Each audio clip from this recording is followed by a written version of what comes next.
Welcome to this step-by-step clinical demonstration of orthodontic bracket bonding. In this video, we will go through the complete protocol from isolation to final light curing, following standard orthodontic guidelines. Note, since in this case the patient's teeth are already clean, prophylaxis with pumice was skipped. Step 1 is isolation. The procedure begins with proper isolation of the teeth to maintain a clean, moisture-free working field. Cheek retractors, cotton rolls, or suction devices can be used to keep the area dry. The enamel surface is carefully dried with an olive-free air syringe, ensuring there is no saliva or moisture contamination. A clean and dry surface is essential for a reliable bond. Step 2 is etching. 37% phosphoric acid gel is applied to the labial surface of each tooth and kept for 20 to 30 seconds, creating microporosities in the enamel. It is then rinsed thoroughly with water for the same duration and dried completely. A frosty white, chalky enamel appearance indicates successful etching. Step 3 is primer application. A thin layer of primer is applied to the etched enamel surface using a microbrush. The primer enhances mechanical retention by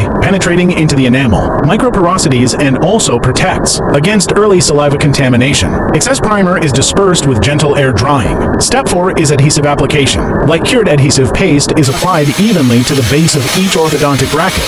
The adhesive should cover the bracket base uniformly, avoiding excessive material that may spread around the margins. Step 5 is bracket placement.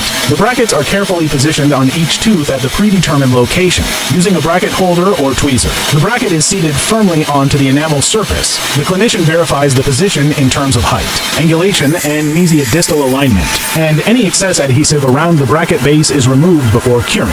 Step 6 is light curing. Once positioned, each bracket is light cured for 20 to 30 seconds. The curing light is placed close to the bracket surface to ensure complete polymerization of the adhesive, and curing is performed from both medial and distal directions to achieve maximum bond strength. Step 7 is final inspection. After curing, the brackets are checked for stability and accuracy of position. Excess adhesive is carefully removed from around the bracket margins, and the occlusion is examined to confirm that no brackets interfere with the patient's bite. This completes the stepwise orthodontic bracket bonding procedure by following these steps: carefully isolating, etching, priming, adhesive placement, bracket positioning, curing, and inspection. We ensure a precise and durable bond for successful orthodontic treatment.